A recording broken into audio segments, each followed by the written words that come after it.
नमस्कार. मी अशोक डोंगरे. सामाजिक लोकशाही अभिव्यक्ती या यूट्यूब चॅनलमध्ये आपलं स्वागत करीत आहे. मित्रांनो, आज जो आपण हा एपिसोड घेऊन आलेला आहोत, तर या महाराष्ट्रामध्ये ज्या दलित चळवळी ज्या निर्माण झाल्या, त्या महाराष्ट्रामध्ये दलितावर जे अन्याय आणि अत्याचार झाले त्याच्या विरोधामध्ये एक संघटन निर्माण झालं आणि ते संघटन होतं दलित पॅंथर. 1972ला याची स्थापना झाली आणि त्याच्यामध्ये नामदेव ढसाळ होते, राजा ढाले होते, त्याच्यानंतर जवी पवार होते आणि असे बरेचसे जे आमची जे काही साहित्यिक मंडळी होती, जी शिकलेली होती आणि जी शिकलेली साहित्य मंडळी होती, तर त्यांनी एक संघटन निर्माण केलं. त्याचं नाव होतं दलित पॅंथर. दलित पॅंथर निर्माण होण्याच्या मागची कारणं होती की डॉक्टर बाबासाहेब आंबेडकरांचं जे 1956चं धर्मांतर झालं, तसं तर दलितावर हजारो वर्षापासून 3,500-4,000 हजार वर्षापासून अन्याय आणि अत्याचार झालेले, या जातीव्यवस्थेनं ज्या समाजावर आत्तापर्यंत अन्याय अत्याचार झाले, ही जी मनुवादी व्यवस्था होती, या मनुवादी व्यवस्थेनं ज्या दलितांवर एवढे अत्याचार केले, त्यांना गाव कुसापायत ठेवलं, त्यांना कोणतेच हक्क आणि अधिकार दिले नाही आणि त्यांच्यावर अत्याचार हे सतत करत राहिले. आणि डॉक्टर बाबासाहेब आंबेडकरांनी ज्यावेळेस त्यांची बाबासाहेबांची जी चळवळ उभी राहिली आणि त्या चळवळीमधून जे हक्क आणि अधिकार मिळायला लागले, तर हे इथल्या मनुवाद्यांच्या पोटात दुखायला लागलं. कारण या देशाचं भारतीय संविधान जे बाबासाहेब आंबेडकरांनी आणलं, ते समता, स्वातंत्र्य, बंधुत्व आणि न्याय या सर्व ही जी काही संकल्पना होती की प्रत्येक माणसाला त्याला जगण्याचा अधिकार मिळाला पाहिजे, प्रत्येक माणसाला या ठिकाणी स्वाभिमानानं जगता आलं पाहिजे, त्याला स्वातंत्र्य मिळालं पाहिजे, त्याला समता मिळाली पाहिजे आणि त्याला सर्वच काही आर्थिक आणि शैक्षणिकसुद्धा त्याला सर्व लाभ मिळाला पाहिजे, जे भारतीय संविधानामध्ये आहे. आणि 1956च्या नंतर जे बाबासाहेब आंबेडकरांची जी धर्मांतर झालं आणि धर्मांतर झाल्याच्या नंतर बाबासाहेब आंबेडकर 6 डिसेंबर 1956ला त्यांचं महापरिनिर्वाण झालं आणि त्याच्यानंतर बाबासाहेब आंबेडकरला असं वाटत होतं की बुवा एक आपल्याला या देशामध्ये एक राजकीय पक्ष हवा, कारण आमचं जो दलित आणि वंचित जो समाज आहे, तो हजारो वर्षापासून तो वंचित राहिलेला आहे, त्याला कोणता हक्क अधिकार मिळालेला नाही. मग या भारतीय संविधानाप्रमाणे त्यांना जे आहे ते या देशामध्ये हक्क अधिकार मिळाला पाहिजे. आणि म्हणून बाबासाहेबाला असं वाटलं की एक संकल्पना बाबासाहेबांच्या मनात आली की आपण एखादा राजकीय पक्ष निर्माण करायला पाहिजे. आता बाबासाहेब आंबेडकरांनी याच्या आधी बरेचसे पक्ष निर्माण, शेड्यूल कास्ट फेडरेशन होतं, मजदूर संघ होतं, त्याच्यानंतर लेबर पार्टी होती, अशा बाबासाहेबांना त्याच्यामधून चळवळी निर्माण केल्या. आणि त्याच्यानंतर जो त्यांचा जो भाग होता की बा या देशामध्ये आपणाला एक राजकीय जे व्यापक पूर्ण देशामध्ये एक असं एक आपल्याला राजकीय पार्टी असायला पाहिजे. आणि ती राजकीय पार्टी आपण जोपर्यंत निर्माण करणार नाही, तोपर्यंत आमच्या या देशातल्या जो दलित आहे, SC-STज आहे, मायनॉरिटीज आहे, किंवा जे या ठिकाणचा जो ज्याच्यावर अन्याय अत्याचार होते, अशा समाजाला हक्काधिकार काही मिळणार नाही. म्हणून बाबासाहेब आंबेडकरांनी रिपब्लिकन पार्टी ऑफ इंडियाची संकल्पना ठेवली आणि रिपब्लिकन पार्टी ऑफ इंडिया ही 3 ऑक्टोबर 1957ला त्यांची स्थापना झाली. त्याच्यामध्ये दादासाहेब गायकवाड होते, तर दादासाहेब गायकवाड यांनी ती संघटना निर्माण केली. दादासाहेब रुपवते होते, N. शिवराज होते आणि हे त्यावेळेस त्यांनी ती पार्टी निर्माण केली. आणि त्यावेळेस रिपब्लिकन पार्टीचे पार्लमेंटमध्ये 17-18 खासदारसुद्धा निवडून आले. आणि त्यानंतरचं जे काही दलित चळवळीचं पुढं चालून जे विघटन झालं, त्याच्यामध्ये रिपब्लिकन पार्टी ऑफ इंडिया ही फुटली आणि त्याच्यानंतर त्याचे तुकडे झाले, 2 वेगवेगळे रिपब्लिकन पार्टी, अनेक रिपब्लिकन पार्टी निर्माण झाल्या, प्रत्येकाने आपापला पक्ष निर्माण केला. असे बरेचसे काही त्याच्यात ते उदाहरण आहेत. आणि त्याच्यानंतर काय झालं की या देशातला जो मनुवादी व्यवस्था होती, त्यांना या देशामध्ये एकजूटता दलितामध्ये नाही पाहिजे होती. दलित हा एकत्र आला नाही पाहिजे होता. कारण जर थ्रू आउट इंडियामध्ये पूर्ण दलित जर एकत्र आला, बहुजन समाज जर एकत्र आला आणि या दलिताचे सर्व जे वर्ग जर एकत्र आले, तर या देशाची सत्ता जी आहे तर ही दलिताच्या हाती जाईल आणि दलिताचं या देशामध्ये वर्चस्व राहील, जे या देशाचे मूळ रहिवासी आहेत. जे या देशाचे मूळ रहिवासी आहेत आणि जे मूळ रहिवासी आहेत, मूळ निवासी आहेत, यांच्या हातामध्ये या देशाची सत्तासूत्र जातील. त्याच्यानंतर आम्ही जे आलेले परके आहोत, 5,000 वर्षापूर्वी या भारतामध्ये आम्ही आलेले आहोत, तर आमच्या हातामध्ये सत्ता राहणार नाही. कारण परकीय या देशामध्ये तर बरेच आले, इंग्रज आले, डच आले, फ्रेंच आले, मोगल आले आणि त्यांनीसुद्धा या देशावर जे आहे तो वारंवार आणि वेळोवेळी सत्ता केलेली आहे आणि सत्ता करून त्यांनी या देशामध्ये आपापलं जे आहे ते सत्ता उपभोगली आहे आणि सत्ता उपभोगून या देशातलं सर्व काही लुटून नेलं. त्यांच्या देशामध्ये त्यांचा देशात ते सर्व नेऊन बहाल केला. तो प्रश्न वेगळा.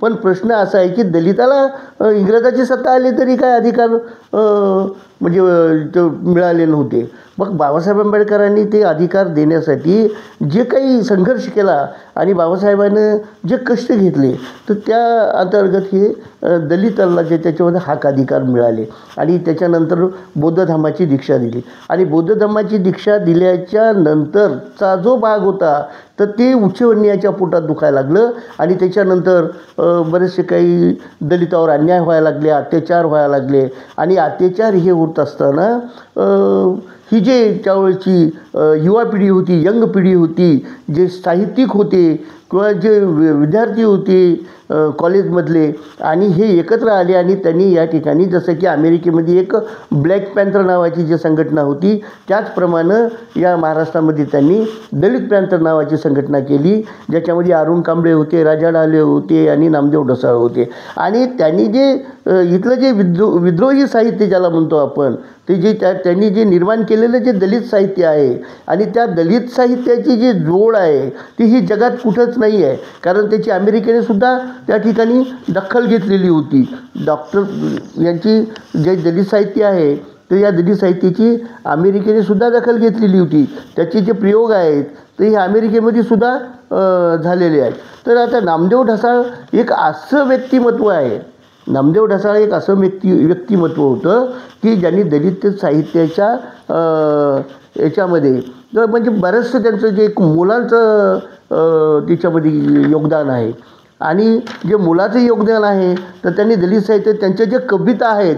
आता 2001 साली त्यांनी बर्लिनला जे आंतरराष्ट्रीय साहित्य महोत्सव झाला तर त्या ठिकाणी सुद्धा त्यांना बोलवण्यात आलं. त्याच्यानंतर अमेरिकेमध्ये जे त्या ठिकाणी जे लायब्ररी आहे, लायब्ररी ऑफ काँग्रेस साठी त्यांचा साहित्याची निवडसुद्धा झालेली आहे.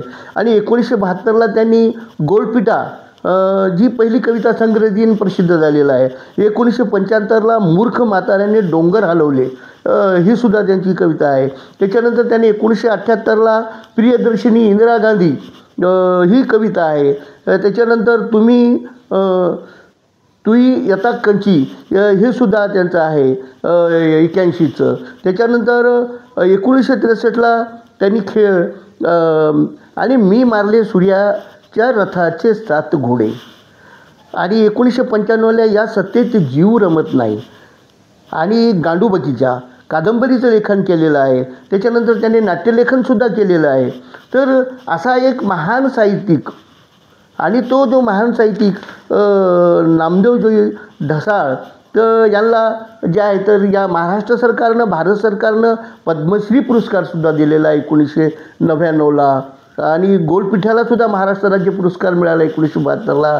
त्याच्यानंतर महाराष्ट्र राज्य कवी केशवसूत यांचा पुरस्कार त्यांना मिळालेला आहे 83ला. गंगाधर गाडगीळ साहित्य पुरस्कारसुद्धा 2006ला त्यांना मिळाला आहे. डॉक्टर बाबासाहेब आंबेडकर स्मृती पुरस्कारसुद्धा मिळालेला आहे. त्याच्यानंतर 1975ला त्यांना म्हणजे त्यांना हे सर्व मिळालेले आहेत त्यांना. तर हे जे काही आवाज होती त्यांची तर ती आवाज त्या दलित पॅन्थरच्या माध्यमातून दलितावर होणारे जे अत्याचार आहेत, दलितावर होणारे आणि दलितांच्या महिलावर होणारे जे अत्याचार आहे त्यांच्या विरोधातली आवाज होती.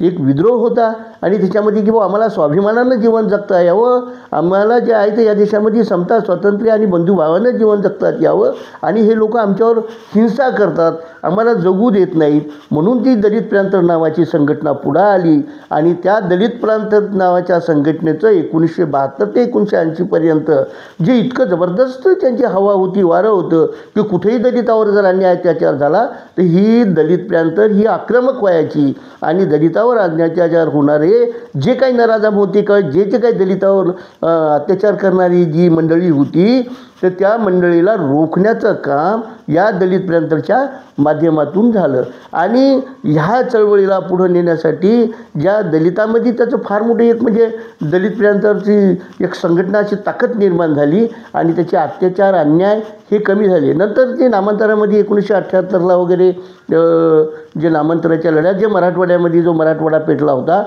त्यावेळेस बरेचसे अन्याय अत्याचार बाबासाहेब आंबेडकरांच्या नामांतराच्या विरोधाच्या वेळेस झाले.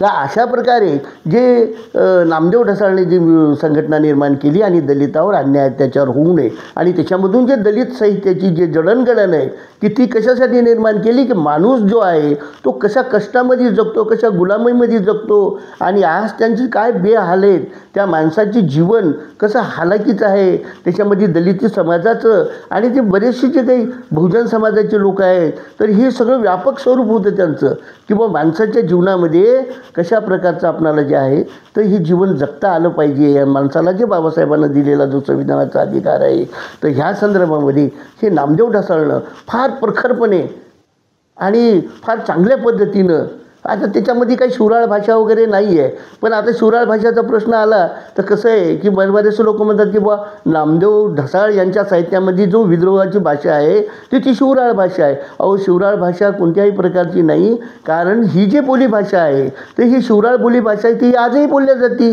आता नांदेडमध्ये जर बघितलं आपण नांदेडच्या भागामध्ये गेलो की लोक बाराच्या म्हणतात, कुठं कुणाला कोणत्या तरी छेनालीच्या म्हणतात, त्या अशा प्रकारच्या आणखी शिवराळ भाषा ज्या प्रत्येक येतात.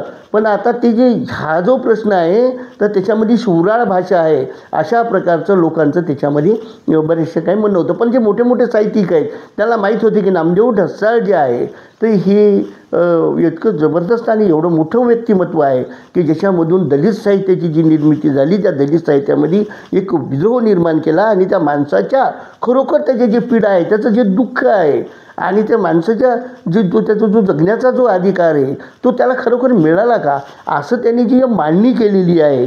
आणि त्या अंतर्गत ही काही नामदेव ढसाळनी जो विद्रोह साहित्य दलितांचं जे विद्रोही साहित्य आहे ज्याच्यामध्ये राजा ढाले असो त्याच्यानंतर तुमचे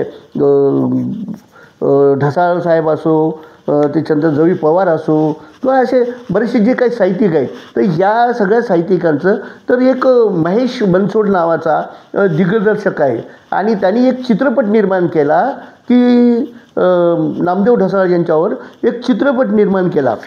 चल हल्ला बोल नावाचा एक चित्रपट निर्माण केला आणि तो चित्रपट निर्माण केल्याच्या नंतर तो चित्रपट सेन्सर बोर्डाकडे गेला आणि सेन्सर बोर्डाकडे गेल्याच्या नंतर आता तुम्हाला तर माहिती आहे की फिल्म इंडस्ट्रीमध्ये किती भानगडी आहेत ते, कारण फिल्म इंडस्ट्री ही काय आपल्या हातातली नाही. दलिताला फिल्म इंडस्ट्रीमध्ये कोणत्या प्रकारचं स्थान नाही. दलित कलाकाराचा अहो तुम्हाला माहिती आहे पूर्वीकाळी ढोलकी वाजवणारे, डफडं वाजवणारे, ही जी मंडळी आहे पेटी वाजवणारी, भजन म्हणणारी, कीर्तन करणारी आणि डान्ससुद्धा करणारी, नाटकंसुद्धा करणारी ही दलिताची फार मोठी मंडळी होती ज्याच्यामध्ये कलापथक वगैरे निर्माण करत होतं. हाच जो दलित साहित्याचा भाग आहे. तर त्याच्यामध्ये ते जे की ते खूप चांगले चांगले कलाकार होते परंतु त्यांना कोणत्या प्रकारचं त्या ठिकाणी प्लॅटफॉर्म निर्माण झालेलं नाही. दलिताला कधीच इंडस्ट्रीजमध्ये कोणतं स्थान मिळालेलं नाही आणि दलित हा गरीब आहे, त्यांना तिथपर्यंत पोहोचण्याचा कोणता रास्ता नाही. त्याच्यामुळे जे काही जे उच्चवर्णीय जे आहे तर ते आजही तिथं कायमस्वरूपी आहेत.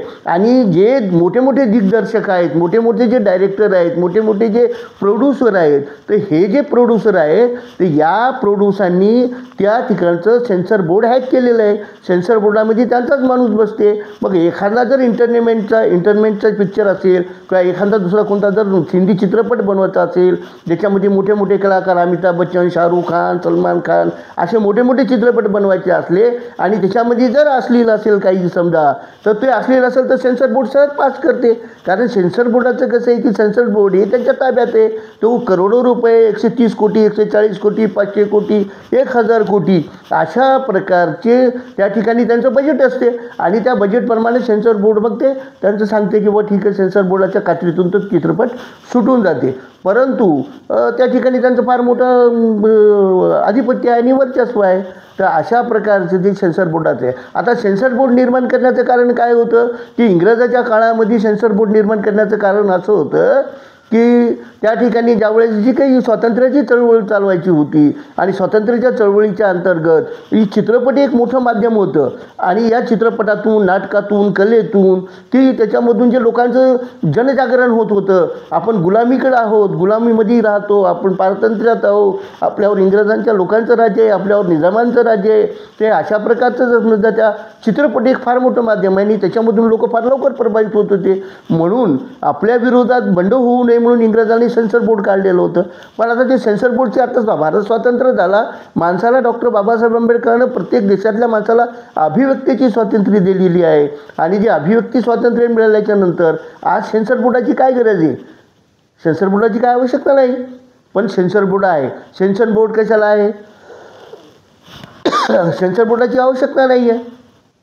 परंतु आजही सेन्सर बोर्ड आहे. मग आता जर OTT वगैरे हे तर आणि परदेशामध्ये तर आता सेन्सर बोर्ड राहिलेला नाही की माणसाला जे आहे अभिव्यक्ती स्वातंत्र्याच्या अंतर्गत त्याला त्याचं मत मांडण्याचा जो अधिकार आहे तो म्हणजे सोशल मीडियाच्या यूट्यूबच्या प्रत्येक याच्यातून तो माध्यमातून मांडण्याचा जो अधिकार आहे. आता ते यांना तर सोशल मीडिया बी खटकायला लागलं, यूट्यूब बी खटकायला लागलं. आता याचं तर सरकार जे आहे तर ही त्याच्यावर सुद्धा बिला नाहीच्या पाठीमागं आहे अशी परिस्थिती आहे. आणि म्हणून सेन्सर बोर्डाकडे तो चित्रपट गेला आणि चित्रपट गेल्याच्या नंतर सेन्सर बोर्ड त्याला कात्री लावायच्या मागं तो महेश बनसोडे यांना ते काय म्हणले की एक त्या ठिकाणी सेन्सर बोर्डाचा सय्यद हाशमी नावाचा जो सेन्सर बोर्डाचा जो अधिकारी आहे तर ते म्हणलं की कोण नामदेव ढसाळ, हम तो उसको पहचानते नहीं कोण नामदेव ढसाळ. अरे बिनडोकाच्या माणसांनो, कम से कम तुम्हाला दलित साहित्य, विद्रोह साहित्य आणि कोणतंच साहित्य माहीत नाही या देशामधलं.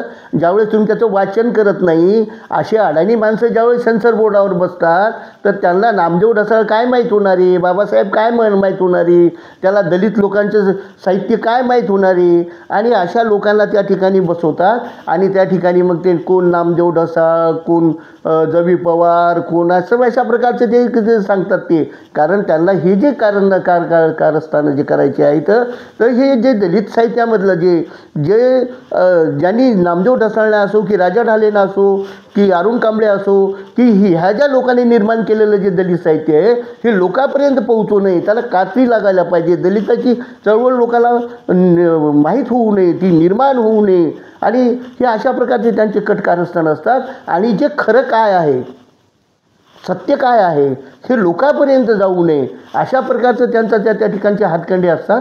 तर हे जे लोक आहेत तर मग त्याला रोखण्याचं काम करतात आणि हे जे रोखण्याचं काम करत असल्यामुळे त्यांनी सांगितलं की कोण नामदेव ढसाळ आणि त्याच्यावर फार ॲक्शन झाली. त्याच्यानंतर महाराष्ट्रभर त्याचे प्रतिसाद उमटले आणि त्याची आता सोशल मीडियावर फार हे व्हायला लागले. म्हणून जे सय्यद हाशमी जे आहे तर त्याला त्यांनी कार्यरत केलं त्यांनी आणि त्या ठिकाणी RR सिंगला त्याची नियुक्ती केली.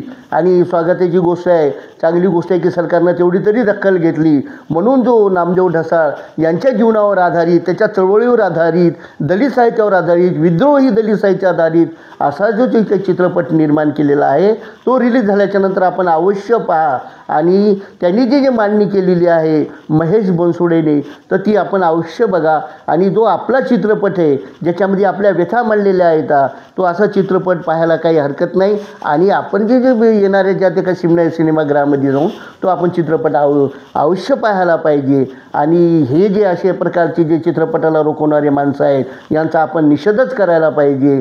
अशा प्रकारे ही जी आहे तर मी आपल्यासमोर हा व्हिडिओ घेऊन आलेला आहे.